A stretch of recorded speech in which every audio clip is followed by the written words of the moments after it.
आज का हमारा टॉपिक है ownership transfer of A company. एक कंपनी की ओनरशिप ट्रांसफर क्या होता है, किस तरीके से होता है। सबसे पहले तो आप फर्म, कंपनी और उस तरह की चीज़ें समझ लीजिए। जैसे मैंने आपको समझाया था कि भी एक होती है सोल प्रोप्राइटरशिप कंपनी या फर्म, जिसका एक ही मालिक होता है। आप इसको आसान भाषा में समझने के लिए सबसे अच्छा तरीका क्या है कि आप ये समझ लीजिए, एक कंपनी, हम उसको कंपनी बोलेंगे जब उसका पैन नंबर एक आदमी से अलग हो, इंडिविजुअल पर्सन से अलग हो। प्रोप्राइटरशिप फर्मों में, जो प्रोप्राइटरशिप फर्में हमारे पास आती हैं, उसमें जनरली क्या होता है कि जो पर्सनल जो मालिक है कंपनी का, जो प्रोप्राइटरशिप फर्म का मालिक है, प्रोप्राइटर है, उसी का PAN number, same PAN number ही जो है प्रोप्राइटरशिप फर्म का भी पैन नंबर सेम होता है। ठीक है ना। हमारे पास ये आता है, कंपनी का नाम अलग है, बंदे का नाम अलग है। जैसे अभी हमारे पास एक केस है मेजर सिंह, कंपनी का नाम उसकी गुरु नानक ऑटो एंटरप्राइजेस। ठीक है, लेकिन दोनों में पैन नंबर जो है मेजर सिंह का ही चल रहा है। मेजर सिंह तो इंडिविजुअल है तो उसका पैन नंबर हो गया, और गुरु नानक ऑटो एंटरप्राइजेस में भी पैन नंबर जो है वो मेजर सिंह का चल रहा है। ठीक है। दूसरा, अभी हमारे पास एक जैसे प्राइवेट लिमिटेड का केस है। प्राइवेट लिमिटेड का केस कौन सा है? विनकॉम या इंडीड। ग्रीन चिली किया। हाँ, ग्रीन चिली जैसे किया, वो प्रोप्राइटरशिप फर्म थी, सेम पैन नंबर अमित का भी था, same PAN number green chilli का भी था। ठीक है। अभी हमने एक केस किया गोकुल फूड। ठीक है, गोकुल फूड में पार्टनरशिप फर्म थी, तो पार्टनरशिप फर्म थी तो पार्टनरशिप का पैन नंबर अलग था, उसकी आईटीआर अलग से जाती थी पार्टनरशिप फर्म की। और प्रोप्राइटरशिप फर्म में आईटीआर एक ही जाती है, प्रोप्राइटर की ही आईटीआर जाती है, प्रोप्राइटरशिप फर्म की अलग से आईटीआर नहीं जाती है, क्योंकि उसका पैन नंबर अलग नहीं है। तो सिंपल समझने के लिए, जो डिफरेंस है वो समझने के लिए आप मतलब बहुत आसान चीज़ों तरीके से समझने के लिए यही समझ लीजिए कि पैन कार्ड जो है जिसका अलग होगा वो अलग से कंपनी या फर्म मानी जाएगी जब हम ट्रांसफर की बात करते हैं। अब मान लो अलॉट, ये प्रोप्राइटरशिप फर्म की ट्रांसफर की बात की जाए कि प्रोप्राइटरशिप फर्म जो है, कोई भी XYZ प्रोप्राइटरशिप फर्म मान लीजिए, उस प्रोप्राइटरशिप फर्म की ट्रांसफर होना है एक आदमी से दूसरे आदमी पे, वो हो ही नहीं सकता है, क्योंकि एक आदमी का पैन नंबर दूसरे आदमी के नाम पे ट्रांसफर नहीं हो सकता है। पैन नंबर फुल फॉर्म पता है ना? Pan, permanent account number. तो एक आदमी का पैन नंबर दूसरे आदमी के नाम पे ट्रांसफर नहीं हो सकता है, इसलिए वो फर्म भी ट्रांसफर नहीं हो सकती है। हाँ, दूसरा आदमी नाम जरूर रख सकता है, सेम नाम रखा जा सकता है, क्योंकि इसमें प्रोप्राइटरशिप फर्मों में या पार्टनरशिप, जो नॉर्मल पार्टनरशिप फर्म बनती है, उसमें नाम का कोई कॉपीराइट टाइप का सिस्टम नहीं होता है। और अगर नाम का कॉपीराइट सिस्टम नहीं है, यानी कि एक नाम दूसरा आदमी नहीं यूज कर सकता है, वैसा कोई सिस्टम नहीं, तो कोई भी कुछ भी नाम रखे। आप देखते होंगे जैसे रोड पे चलते हुए कहीं भी किसी भी जगह पे जाओ तो हर जगह अग्रवाल स्वीट्स, बीकानेर स्वीट्स, ये वो, कई तो चलो फ्रेंचाइजी भी हैं, लेकिन लोकल्स में जाओगे, जैसे दिल्ली में अग्रवाल स्वीट चल रहा है तो अग्रवाल स्वीट्स, हर जगह अग्रवाल स्वीट लिखा हुआ है। अब कोई भी जिनका सरनेम अग्रवाल है कोई भी अग्रवाल स्वीट्स खोल सकता है, क्योंकि वो ब्रांड रजिस्टर नहीं है अग्रवाल स्वीट्स। लेकिन अगर आप इसी नाम को LLP, OPC या फिर प्राइवेट लिमिटेड कंपनी में ट्रांसफर कर दो, इसी नाम को Agarwal sweets private limited, Agarwal sweets OPC private limited या अग्रवाल स्वीट्स LLP, तो फिर कोई आदमी इस नाम से नहीं खोल सकता। अब इस नाम से किस नाम से नहीं खोल सकता? Private limited, LLP, OPC private limited के नाम से नहीं खोल सकता। अग्रवाल स्वीट्स सिर्फ अग्रवाल स्वीट्स के नाम से फिर भी खोल सकता है, बट वो पूरा नाम नहीं यूज कर सकता अग्रवाल स्वीट्स प्राइवेट लिमिटेड। क्योंकि वो एक तरीके का पेटेंट हो जाता है, उस नाम की दूसरी कंपनी नहीं बन सकती, उस नाम की दूसरी कंपनी नहीं बन सकती है। क्या समझ में आया अभी तक? बोलो। यस, प्रोप्राइटरशिप फर्मों में पैन नंबर, जिस भी एक इंडिविजुअल को पैन नंबर जो अलॉट हो गया वो दूसरे नाम पे ट्रांसफर नहीं हो सकता। जब दूसरे नाम पे ट्रांसफर नहीं हो सकता तो कंपनी भी ट्रांसफर नहीं हो सकती। कंपनी बिक सकती है, एक्स कंपनी वाई कंपनी को खरीद सकती है, या एक्स नाम की कंपनी एक्स नाम की कंपनी, सेम नाम की कंपनी एक दूसरे को खरीद सकते हैं, बट ट्रांसफर नहीं हो सकती। सेल हो सकती है, एक्वायरिंग एंड एक्विजिशन हो सकता है, बट ट्रांसफर नहीं हो सकता है। एक अग्रवाल स्वीट्स से दूसरा अग्रवाल स्वीट्स खरीद सकता है। अब पहले अग्रवाल स्वीट्स का जो मालिक था वो महेश अग्रवाल था, दूसरे का मालिक जो है वो रमेश अग्रवाल है, ठीक है ना। तो महेश से रमेश पैन नंबर अलग हो गए तो चेंज हो सकता है, ट्रांसफर हो सकते हैं, कोई दिक्कत नहीं है। क्लियर है? क्लियर है ना? अब हम बात करते हैं जैसे ट्रांसफर का प्रोसेस क्या होगा। मतलब मान के चलिए, पहली चीज तो जो मैंने बताया, प्रोप्राइटरशिप फर्म में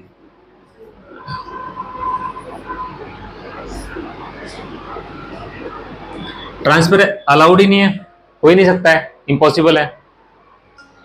सेकंड नंबर पे हमारे पास जो दूसरी फर्में हैं, जैसे जैसे ही पार्टनरशिप फर्म आएगी,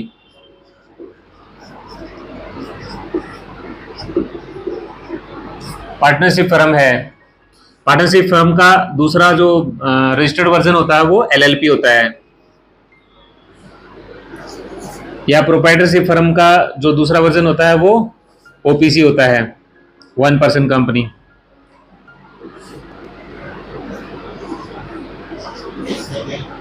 और इसके बाद जो है वो आता है हमारा प्राइवेट लिमिटेड कंपनी।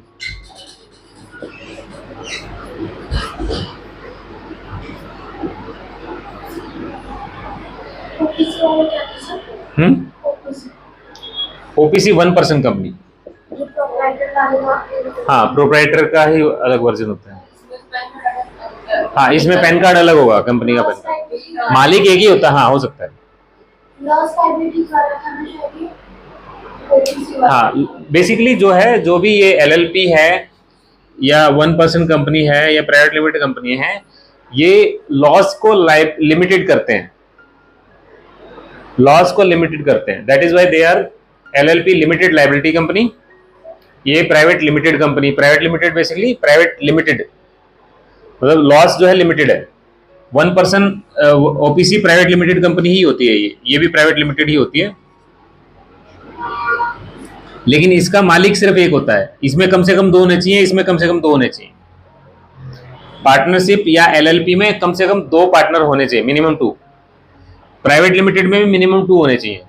1% कंपनी ये प्रोप्राइटरशिप तरह की ही मतलब एक रजिस्टर्ड वर्जन कह लो आप, या प्राइवेट लिमिटेड अगर कुछ को बनानी है एक आदमी को और दूसरा आदमी को ऐड नहीं करना है, तो एक सिंगल आदमी प्राइवेट लिमिटेड बना सकता है, वो कंपनी ओपीसी बनेगी, ठीक है। अब इसमें भी और इसमें भी 1 2 3 4, इन चारों फॉर्म ऑफ कंपनीज में सबका पैन नंबर जो है अलग होगा, जो मैंने आपको समझाया अभी। हाँ, कंपनी का पैन नंबर अलग होगा। इनकी सबकी आईटीआर अलग जाएगी इनके मालिकों से, जो इसके मालिक होंगे। मान लो वो ओपीसी की एग्जांपल लें, जिसमें कंफ्यूजन की ज्यादा चांसेस हैं। मैं ही हूं, मेरे ही कंपनी का नाम जो है, मान के चलो Delhi wealth OPC private limited है, ठीक है, और मेरा नाम मनोज कुमार। तो Delhi wealth OPC private limited का पैन कार्ड, उसकी आईटीआर अलग तरीके से जाएगी और मेरी अपनी आईटीआर अलग तरीके से जाएगी, क्योंकि मेरा पैन नंबर अलग है और ओपीसी का पैन कार्ड अलग है, ठीक है। सिमिलरली हमारी एक पार्टनरशिप फर्म है जिसको हम गुड वेल्थ सर्विसेज बोलते हैं, ठीक है। गुड वेल्थ सर्विसेज में मैं और सुमन 50-50 के पार्टनर हैं। तो मेरी आईटीआर और सुमन की आईटीआर अलग जाती है क्योंकि दोनों का पैन नंबर अलग है, और गुडवेल सर्विसेज का पैन कार्ड अलग है, इसकी आईटीआर अलग जाएगी। अब जब पैन नंबर अलग होने का एक जब हम बात करते हैं किसी भी चीज की, द मोमेंट कोई भी पैन कार्ड इशू होता है तो हम ये समझ लीजिए कि वो कंपनी, उसको हम एज ए आर्टिफिशियल पर्सन बोल सकते हैं। जैसे आर्टिफिशियल इंटेलिजेंस आप सुन रहे हो ना आज की डेट में, आर्टिफिशियल पर्सन कह सकते हैं आप उसको। उसकी अलग लीगल एंटिटी है, उसके अलग लीगल राइट्स हैं। जैसे हमारे एक as a citizen, as a person हमारे राइट्स अलग हैं, ऐसे ही उस कंपनी के, उस फर्म के, प्रोप्राइटरशिप फर्म है या एलएलपी है या ओपीसी है, प्राइवेट लिमिटेड है, उसके राइट्स अलग है। वो एक आर्टिफिशियल पर्सन है, वो कंपनी आर्टिफिशियल पर्सन है। ये केस प्रोप्राइटरशिप फर्म के केस में एप्लीकेबल नहीं होता है क्योंकि यहां पैन नंबर सेम रहता है। हालांकि प्रोप्राइटरशिप फर्म अगर किसी का नाम आ जाता है तो वो भी अपने आप में एक आर्टिफिशियल पर्सन हो जाती है, इवन दो वो प्रोप्राइटर का ही पैन नंबर कैरी करती है। ठीक है, बट यहां पे हम आपको जो समझा रहे हैं वो समझा रहे हैं कि आपका कंपनी का ट्रांसफर कैसे किया जा सकता है। तो हम उस एंगल को लेके चल रहे हैं कि भी एक कंपनी ए से ए पर्सन से बी पर्सन के पास कैसे जाएगी। तो उसके लिए अगर जिस कंपनी का पैन कार्ड उसके मालिक से अलग है, उस कंपनी को ट्रांसफर करना इजी होता है और आसानी से हो जाती है। जिसका पैन कार्ड सेम है वो ट्रांसफर नहीं हो सकता क्योंकि पैन नंबर ट्रांसफर नहीं किया जा सकता। क्लियर है? अब आर्टिफिशियल पर्सन मैंने आपको समझा दिया। अब ट्रांसफर कैसे होगा? अब मान लो कि चलो मैं और सुमन जो है गुडवेल सर्विसेज, हम बात करते हैं हमारी पार्टनरशिप फर्म की। पार्टनरशिप फर्म में हम दोनों पार्टनर हैं। अब बाय चांस मुझे ये कंपनी बालकिशन जी को बेचनी है। बालकिशन जी और मानवी मिलके इस कंपनी को चलाना चाहते हैं क्योंकि पार्टनरशिप फर्म है तो कम से कम 2 लोग होने चाहिए। ठीक है, और मेरे को ये कंपनी नहीं रखनी है अपने पास, अब मुझे ये कंपनी बेचनी है। तो इस केस में क्या होगा, हमारी जो कैपिटल लगी होगी, कैपिटल कहां लगती है? बैलेंस शीट में नजर आती है, बिजनेस में जो कैपिटल लगी होगी। ठीक है, एसेट्स लायबिलिटी जो बैलेंस शीट का लेन देन होगा, प्लस उसकी एक साख हो गई कंपनी की पुरानी, गुडविल जिसको बोलते हैं हम लोग। ठीक है, उसकी एक सर्टन वैल्यू लगा के और हम डील करेंगे कि भाई मेरी कंपनी में जो है, मान लो गुडवेल सर्विसेज में मान लो 1 लाख रुपए की कैपिटल लगी हुई है, हम एज्यूम करके चल रहे हैं, मान के चल रहे हैं, और उसमें मैंने कुछ एसेट्स खरीदी हुई हैं। मान लो लैपटॉप खरीदा हुआ है या कंप्यूटर खरीदा हुआ है या आपका प्रिंटर है और छोटे मोटी चीजें, फर्नीचर कुछ हो सकता है, चेयर्स, कुर्सी, आपका टेबल वगैरह। ऑफिस में यही, हमारी बिजनेस में यही 2-4 चीजें खरीदी जा सकती हैं।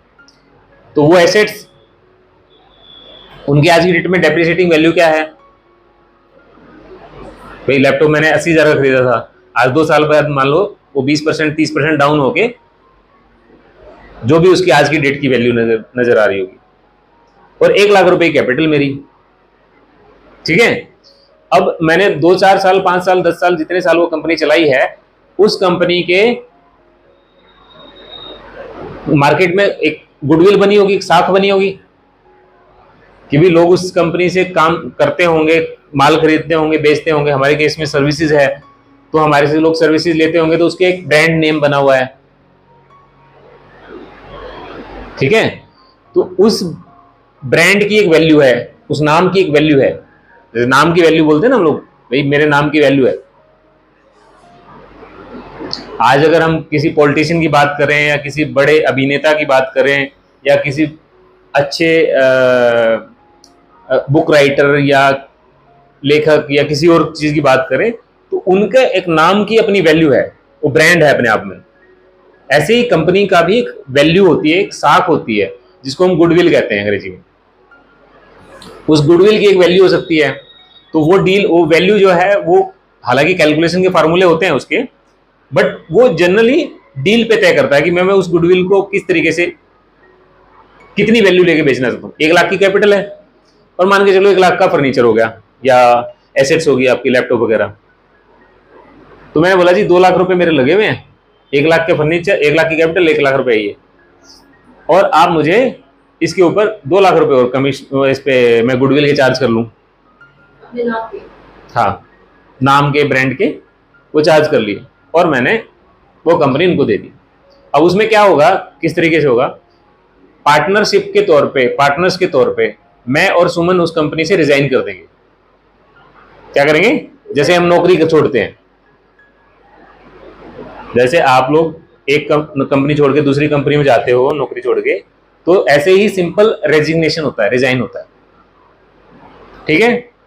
उस रिजाइन के तौर पे अब बालकिशन जी और मानवी जो मिलके खरीदना चाहते हैं, वो जिस भी रेशियो में खरीदना चाहते हैं, मान लो 50-50 पे चलना चाह रहे हैं, तो 2 लाख रुपए के हमारे एसेट्स थी, 2 लाख रुपए हमने गुडविल के मांगे, 4 लाख रुपए देने हैं, तो मान लो 50-50 करना चाहते हैं, तो 2 लाख रुपए बालकिशन जी, 2 लाख रुपए मानवी, ये हमें पे करेगी और हम कंपनी में ये लोग ज्वाइन कर लेंगे, हम लोग रिजाइन कर जाएंगे। जैसे आप पहली पुरानी कंपनी से रिजाइन करके आए तो कोई फर्क नहीं पड़ा, अब आज कोई लेना देना नहीं है क्योंकि आप एम्प्लॉय थे, आप समझते हो आप एम्प्लॉय थे। ऐसे ही किसी भी partnership firm, LLP, private limited, OPC में जो मालिक होते हैं वो एम्प्लॉय ही होते हैं।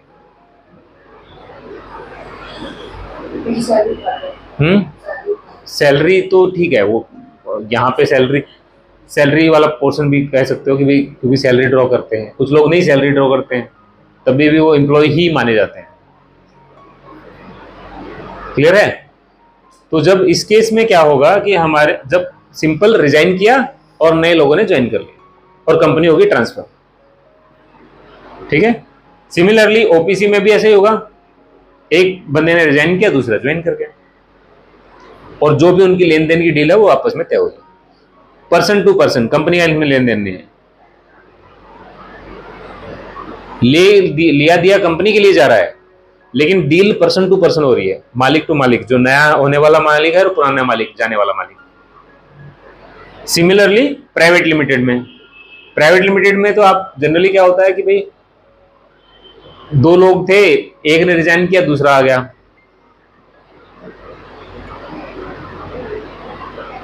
ठीक है। पहले मैं और सुमन थे, अभी बालकिशन और मैं आ गए, या मैं और सुमन थे, मैं गया और बालकिशन जी और सुमन आ गए। तो ऐसे करके कंपनी के मालिक चेंज हो सकते हैं, एक रिजाइन करेगा, दूसरा ज्वाइन करेगा। ऐसे ही जो अदर कॉन्स्टिट्यूशंस होते हैं हमारे, जिसको हम ट्रस्ट या सोसाइटीज बोलते हैं,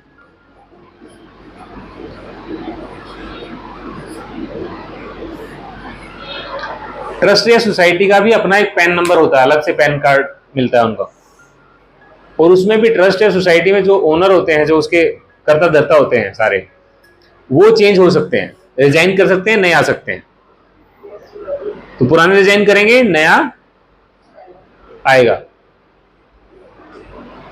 और कंपनी एक बंदे से दूसरे बंदे पे ट्रांसफर हो जाएगी। तो अभी मैंने समझाया आपको कि कंपनी में मतलब किसी भी कंपनी को ट्रांसफर कैसे किया जा सकता है। पुराने मालिक जो है आएंगे, रिजाइन करेंगे, और नए मालिक जो हैं ज्वाइन कर लेंगे। That is how company transfer होगी। अब कई केसेस में क्या होता है कि कंपनी के नाम पे प्रॉपर्टी खरीद ली जाती है। क्या कर दिया जाता है? कंपनी के नाम पे प्रॉपर्टी खरीद ली जाती है। तो वो कैसे ट्रांसफर होगी? प्रॉपर्टी बेचनी हो तो जनरली, जैसे मान लो मैंने कोई प्रॉपर्टी खरीदी है, मनोज कुमार के नाम पे एक प्रॉपर्टी है, एक फ्लैट है या एक घर है, और मैंने वो प्रॉपर्टी जो है वो शालिनी को बेचनी है। तो हम लोग क्या करेंगे,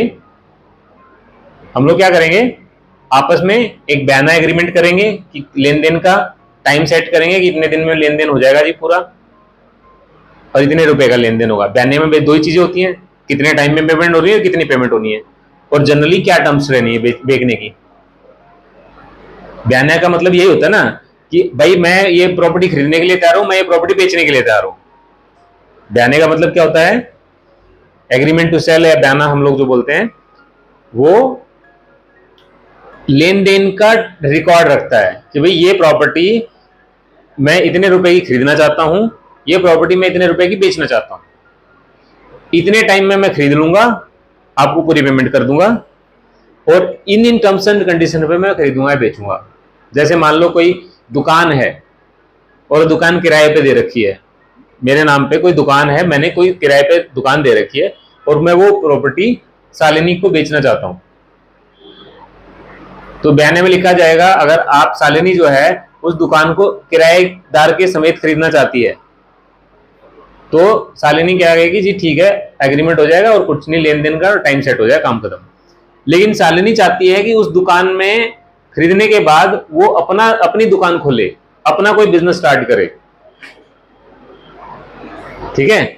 या शालिनी को पता है कि वो दुकान आज जो है 10,000 रुपए किराए पे है और शालिनी अगर खरीद के उसको 50,000 रुपए किराए पे दे सकती है या 20,000 रुपए किराए पे दे सकती है, कोई भी बढ़ के अमाउंट किराए पे दिया जा सकता है।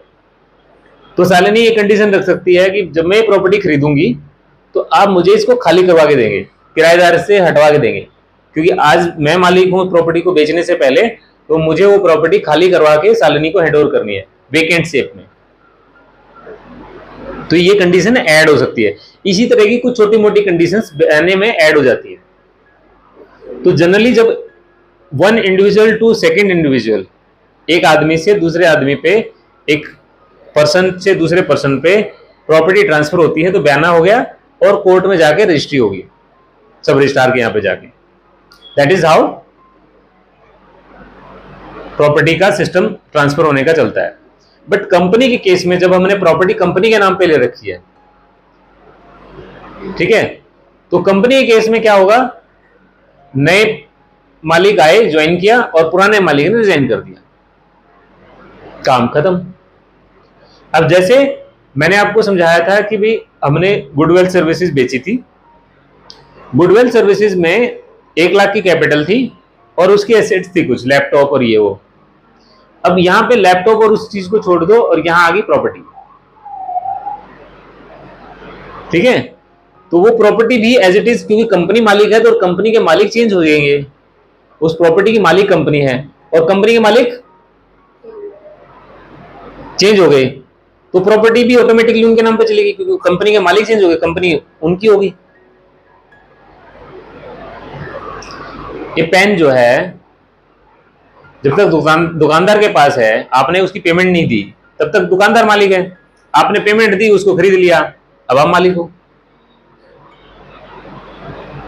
सिंपल है ना। सिमिलरली प्रॉपर्टी सीधे तरीके से ना खरीद के कंपनी को खरीद लिया गया।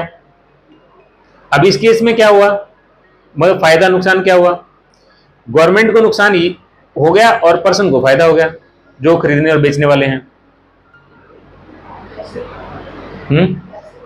जब हम one person to another person property बेचेंगे और उसकी रजिस्ट्री करवाने जाएंगे कोर्ट में, तो उसके लिए स्टैंप पेपर खरीदने पड़ेंगे।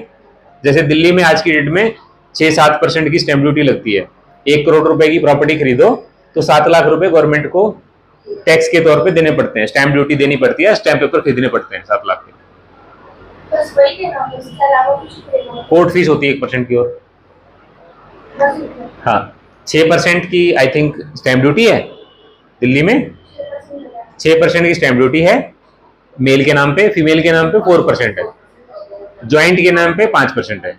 अगर ज्वाइंट है फीमेल और मेल तो 5% है, मेल और मेल ज्वाइंट है तो 6% है, मेल और फीमेल ज्वाइंट है तो 5%, और सिंगल फीमेल है तो 4%, और सिंगल मेल है तो 6%, प्लस इसके ऊपर प्लस इन एनी केस, चाहे मेल है फीमेल है, चाहे 2 मेल है, चाहे मेल फीमेल है, जैसे भी है 1% कोर्ट फीस लगती है, ठीक है।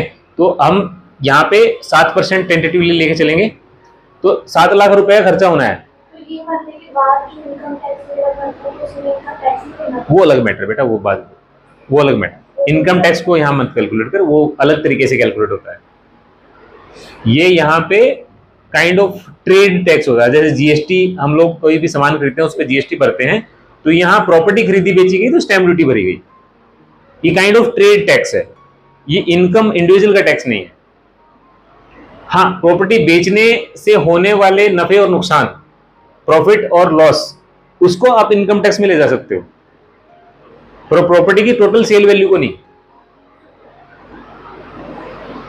ठीक है, उसमें बहुत सारे प्रोविजंस है, वो बहुत लंबा चैप्टर हो जाएगा।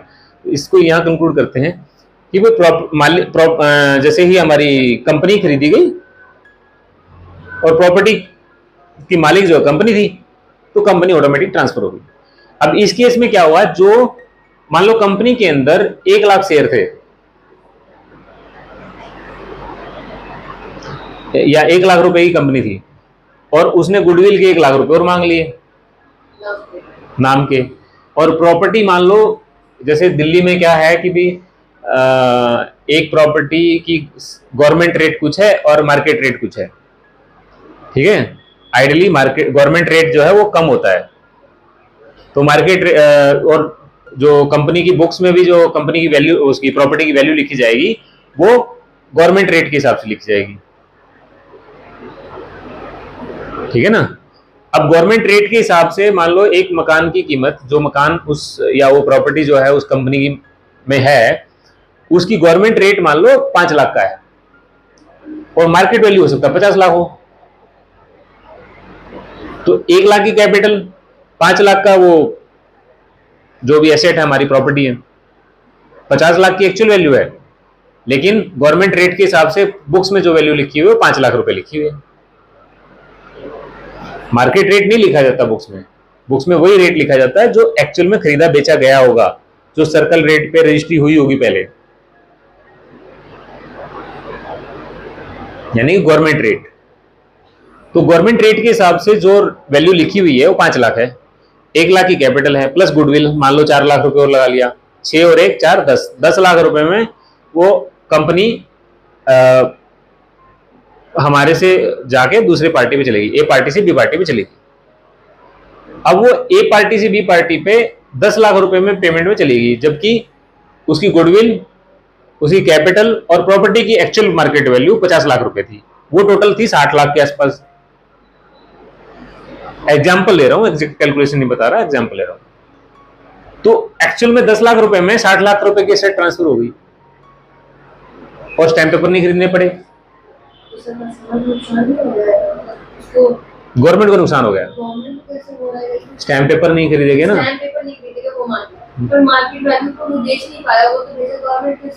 नहीं, वो क्या होता है, जो मार्केट वैल्यू जो होती है, यही तो पंगा है प्रॉपर्टीज में। क्या होता है, हम बात कर रहे हैं कंपनी ट्रांसफर की, तो कंपनी ट्रांसफर में जो पक्के की वैल्यू है, पक्के में तो जो पैसा, पक्के की वैल्यू मतलब जो गवर्नमेंट रेट है, वो चेक काटा और अकाउंट में दे दिया, एक अकाउंट से दूसरे अकाउंट में चला गया, बी से ए के पास आ गया, क्योंकि ए ने बेची और बी ने खरीदी।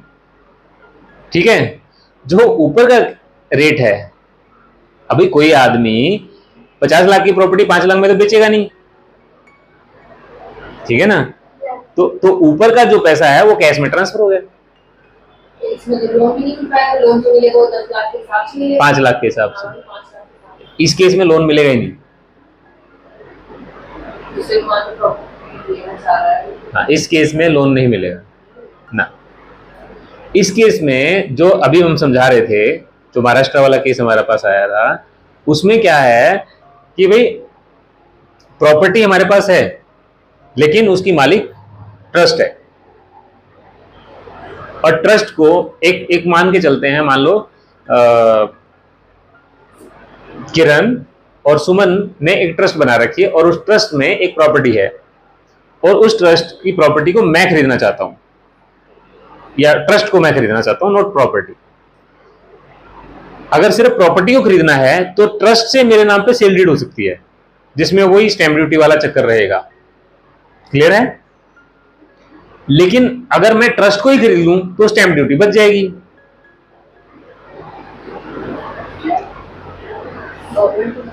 मैंने ट्रस्ट का मालिक वो रिजाइन कर देंगे, मैं ज्वाइन कर लूंगा। इसमें ट्रांसफर लेटर बनेगा ना प्रॉपर्टी का? कुछ नहीं बनेगा, ट्रांसफर हो पा रही है, प्रॉपर्टी की मालिक तो ट्रस्ट है ना, सिर्फ मालिक आप होगा, ट्रस्ट का मालिक मैं हो गया। उन्होंने रिजाइन कर दिया, मैंने ज्वाइन कर लिया।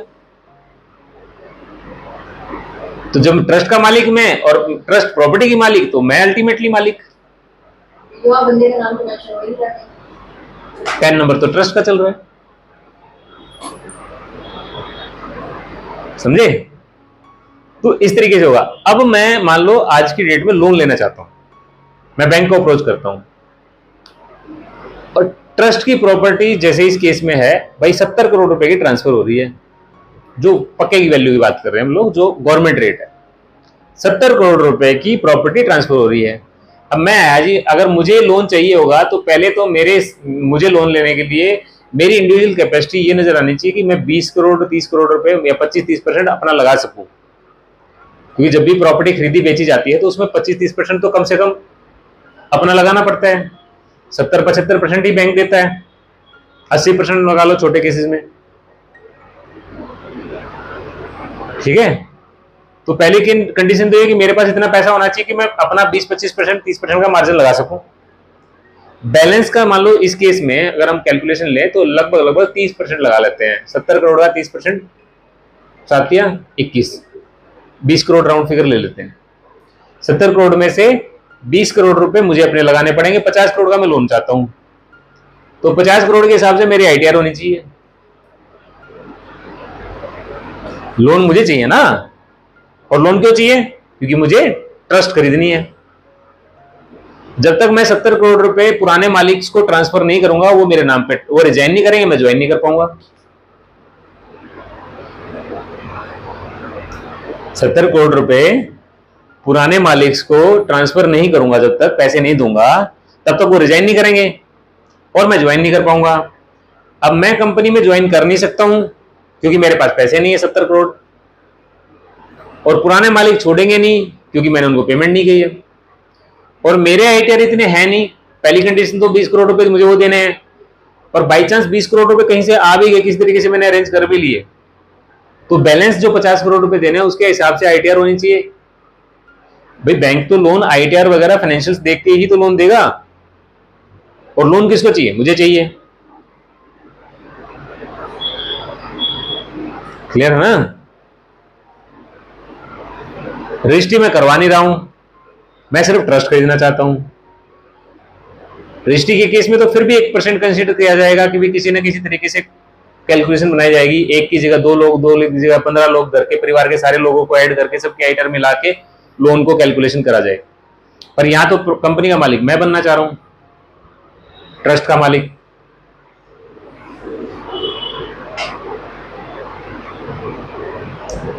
समझ में आया नहीं? कोई प्रॉपर्टी ट्रांसफर जब तक कैसे होगी, मतलब किस तरीके से ट्रांसफर किया जाएगा? और अगर मान लो ये कहा जाए, जैसे इस केस में कहा जा रहा है कि कॉलेज रनिंग है, स्कूल रनिंग है, उस ट्रस्ट में इतने बच्चे हैं, इतनी रेवेन्यू है, उसके आईटीआर अच्छे हैं, उसके अच्छे हैं, तो मैं तो उसको लोन नहीं दे रहा ना, लोन आपको चाहिए।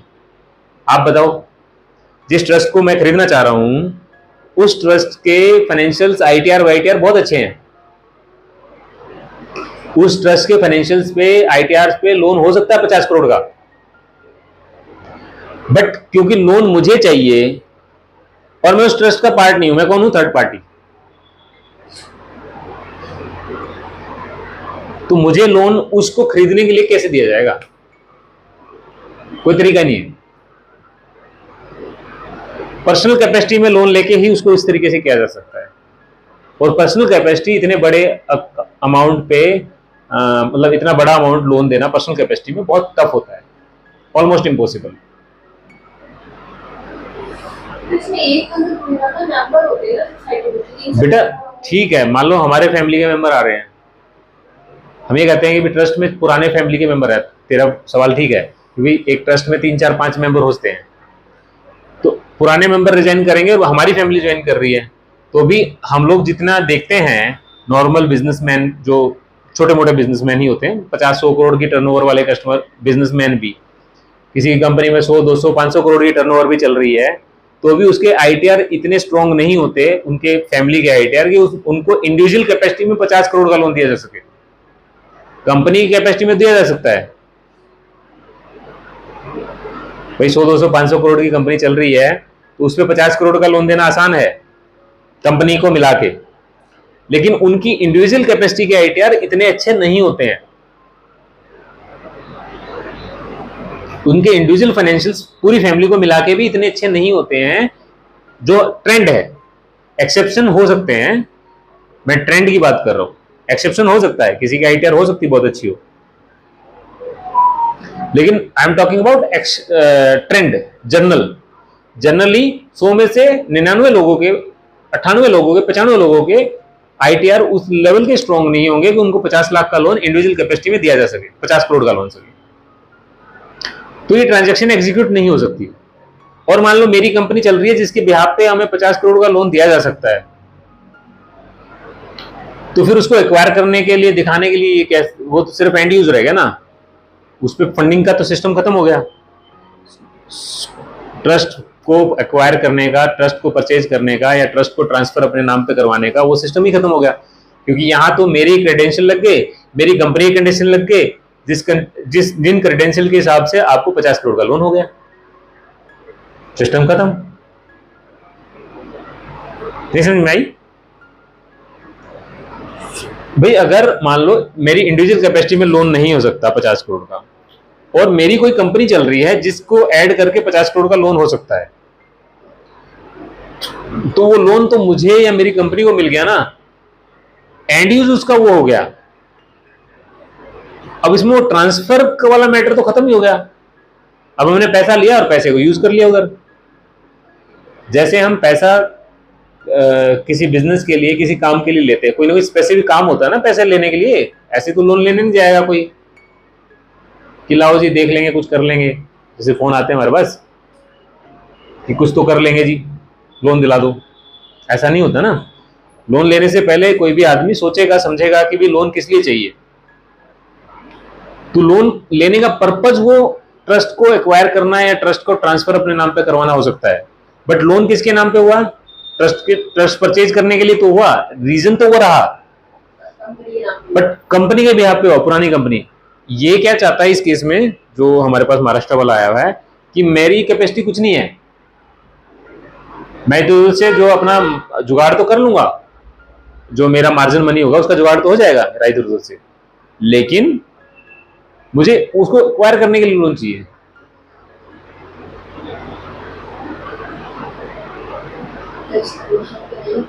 अच्छा, नहीं हो पाएगा। दूसरी बात, अब हाँ कंपनी भी नहीं है। दूसरी बात, अब जो पुराने जाने वाले वो होते हैं, मालिक होते हैं कंपनी के या ट्रस्ट के, सोसाइटी के, किसी भी मालिक होते हैं, पुराने जाने वाले मालिकों को जैसे इस केस में भी 50 करोड़ रुपए सीधे नहीं जा सकते, क्योंकि अगर वो सीधे बेनिफिशियरी बनेंगे तो 50 करोड़ रुपए उनकी इनकम का पार्ट होगा, उस पे उसको टैक्स देना पड़ेगा। ठीक है, तो वो किस तरीके से जाते हैं जनरली, कि उसकी कुछ देनदारियां खड़ी होती है जी कंपनी में, देनदारियां खड़ी है, मान लो सैलरी नहीं दी टीचर्स की, ठीक है, या कोई लोन ले रखे हैं उसने कंपनी में, तो उन लोन को भरा जाएगा और सैलरीज दी जाएंगी, और खर्चे पड़े हुए हैं जो पेबल थे नहीं पे किए, उनको भर के वो प्रॉपर्टी एक्वायर की जाए। सीधे सीधे नहीं दिया जा सकता उसमें भी पैसा, वो भी घुमा फिरा के जाएगा पैसा। ज्यादा से ज्यादा थोड़ा बहुत पैसा जो कैलकुलेटिव होगा, जो इनकम टैक्स और सारी चीजों को मैनेज करके वो लोग कर सकते होंगे, उस तरीके से करेंगे।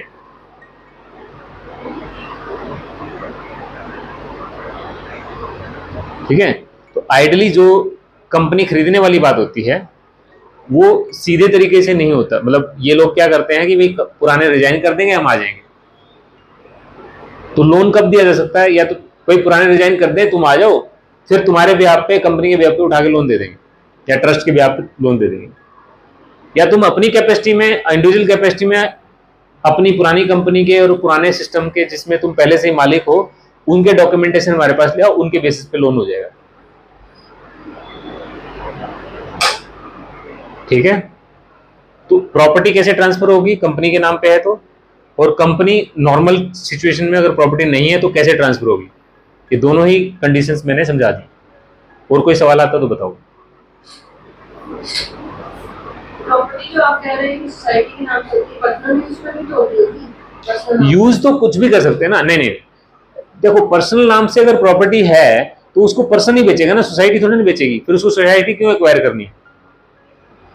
वो कैसे मतलब जैसे वो तो सिंपल पर्सनल नाम पे रजिस्ट्री है, पर्सनल आपके मान लो पर्सनल नाम पे है, आप और सुमन उस सोसाइटी के मेंबर हो या मालिक हो, और मैं और बालकृष्ण जी आए और हम आप लोगों ने रिजाइन कर दिया, हमने ज्वाइन कर लिया। अब प्रॉपर्टी तो इस केस में मान लो आपके नाम पे थी तो वो थोड़ा ट्रांसफर हुई, आपकी प्रॉपर्टी तो आपकी रहेगी ना, आप बेसिक से कंपनी के या ट्रस्ट के या सोसाइटी के मालिक थे, प्रॉपर्टी तो आप ही की थी ना, वो इंडिविजुअल कैपेसिटी में थी। पेन उस प्रॉपर्टी में पेन नंबर किसका लगा हुआ था? कंपनी का, ट्रस्ट का, सोसाइटी का या आपका? हाँ प्रॉपर्टी में आपका इंडिविजुअल, तो वो तो प्रॉपर्टी आपने कंपनी से रिजाइन किया है, प्रॉपर्टी थोड़ी छोड़ी है, प्रॉपर्टी तो आपकी है। तो उस कंडीशन में प्रॉपर्टी मेरी रहेगी, सिर्फ आपको सोसाइटी ट्रांसफर होगी। सोसाइटी ट्रांसफर होगी। अब अगर मुझे प्रॉपर्टी भी खरीदनी है तो मुझे पर्सन टू पर्सन खरीदनी पड़ेगी, जिसके लिए रजिस्ट्री होगी, रजिस्ट्री के लिए स्टैम्प ड्यूटी होगी। वो होम लोन की तरीके से जिस तरीके से भी खरीदे जाते हैं हम लोग लोन करते हैं, उस तरीके से लोन होगा।